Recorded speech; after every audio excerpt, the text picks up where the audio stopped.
Tong, how we doing, man? Hey, good. How about you guys?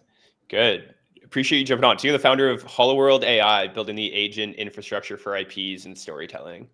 So yeah, really excited to have you on today. I think Jess and I were talking about this a bit earlier. Feel like we've seen Holoworld everywhere in many different forms and have kind of no idea what it actually is. I think What is it? you guys built one of the early tokenized agent influencers. I think I see partnerships left and right. You have Holoworld AI and Ava Studio. They both look pretty cool. So can you just kind of help us understand the like holistic big picture of what you guys are building? Yep. Hologram AI is basically an ecosystem for agentic apps and IPs. So we've been building actually since 2022. I got into this space when I was into NFTs. Back then, I was an AI engineer at Bright Machines, which was building AI robotics in SF. And then I joined Xerox Labs, built Matcha, got built on NFTs, started trading loot, and then started buying penguins and other stuff. So after that, basically, I just posed the question, hey, why aren't NFTs animated?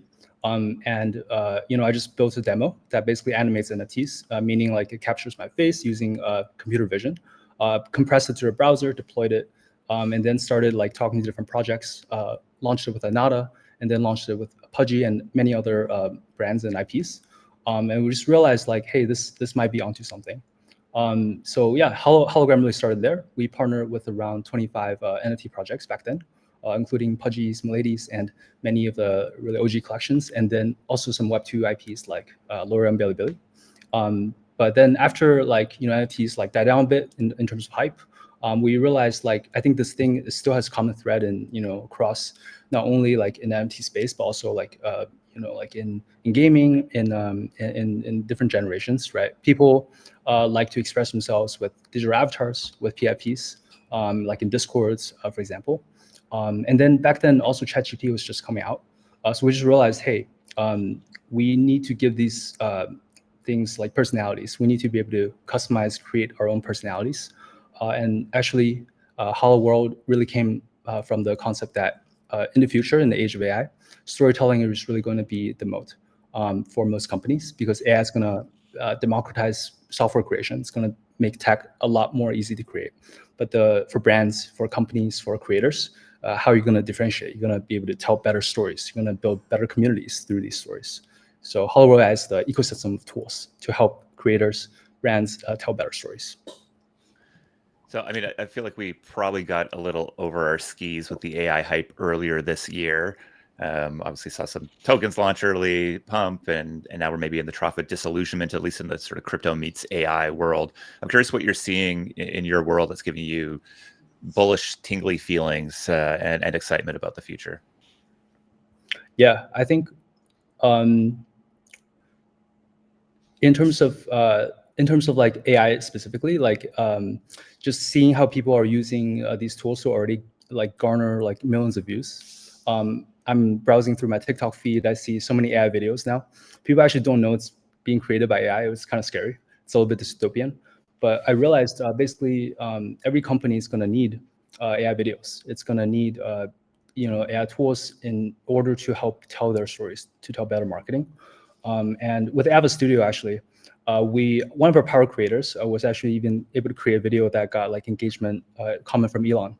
I think just democratizing this power to like an entire studio to like the, just folks in the community, like anyone can create. I think that's just incredibly powerful. I'm just so tingly with that feeling.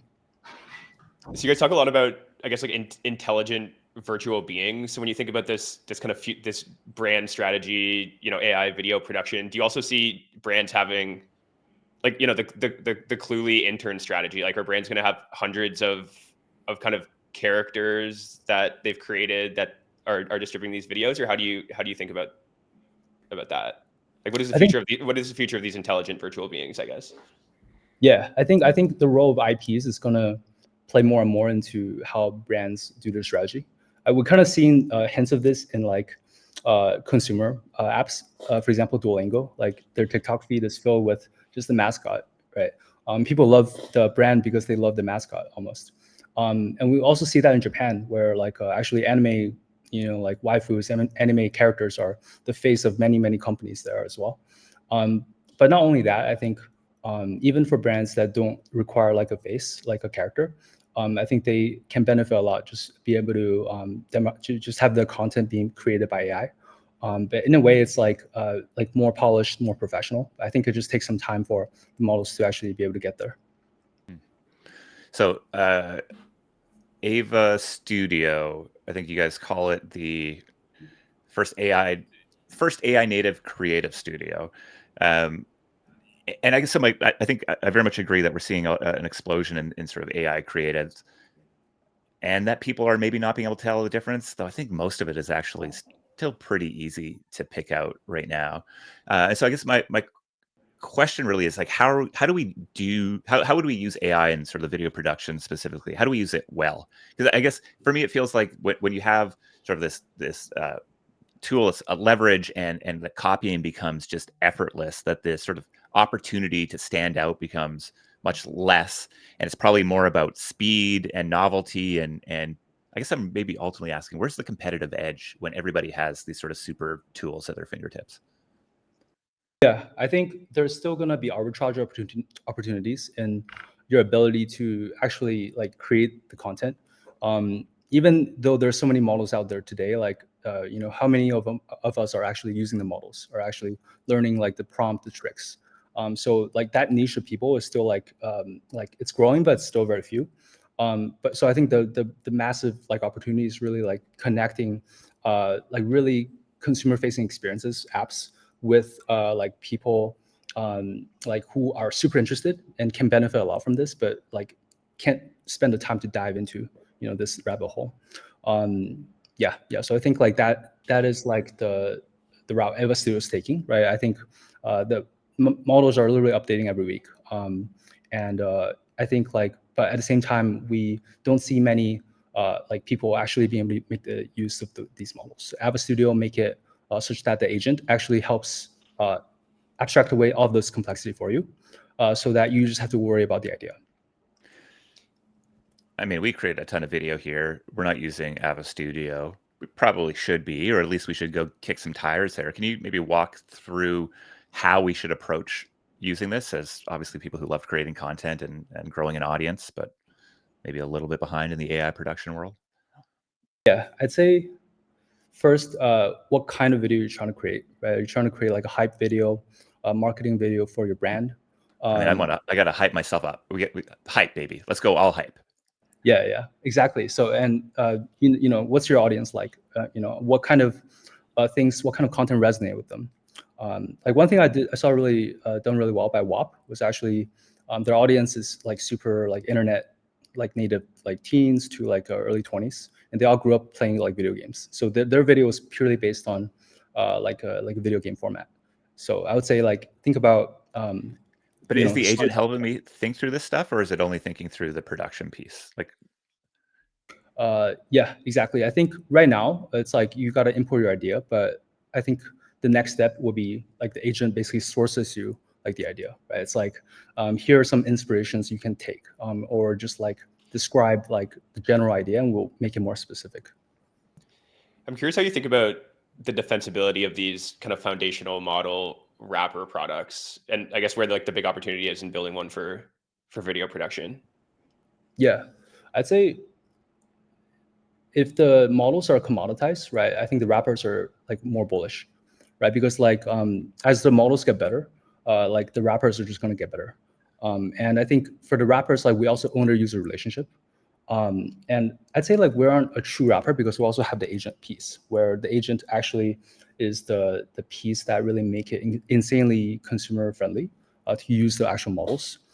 So if we're able to build like a moat via the community, the IP, the agent, and then I think we can benefit as the models get better and better. And we want to be building in a place where the models are basically like updating insanely fast, but we aren't quite there today, but like we will be there maybe like very soon, right? So yeah, I guess how do you think about building in this moment of time where maybe the models aren't quite good enough to do a lot of the things we want to do, but they very quickly will be, and obviously owning the consumer relationship is very important. Building memory and context is very, very important. So how do you kind of think about the next like 6 months or year period where it feels like you really need to go make a kind of big brand name for yourself? Yeah, I'd say templatize everything. Like we want to make whatever's viral like one-click experience, so that like a lot of our users are like Web3 native or Web3 communities. We want to make it so that like IPs, NFT projects, DeFi projects can just deploy like a hype video like with a few clicks. But they can inject their brand, they can inject their own character, their lore. So that's like one thing. But like really make it insanely simple for creators. And two is have the agent be advanced enough such that it also supports like truly cinematic content.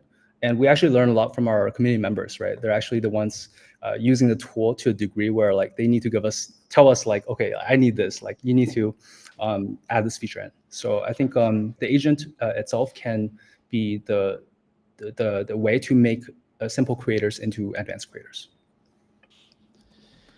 I want to be an advanced creator, Josh. I mean, I want to go play with this product for sure. I don't want to be a simple creator at all. All right, Tong. Well, people should go click around. I mean, even just looking at your X profile here, there's literally 3 different links you could jump into and probably get lost in a bunch of rabbit holes here. So is Ava Studio something that we can go use today, or you got to give me an invite? You got to give me an invite. Yeah, sign up, but stay tuned for our open launch very soon as well. We're gonna launch it so that you can use it on your phone, and then we're gonna make it accessible for everyone very soon. Cool. We're gonna DM you, so maybe you can get me. Let's get some 11 a.m. crazy videos created there on Ava Studio. Tong, appreciate you jumping through the hoops to hang out with us today, my friend. Wish you all the best as you push towards the launch of this new product. Thank you, guys. Great to be here. My brother, Cheers.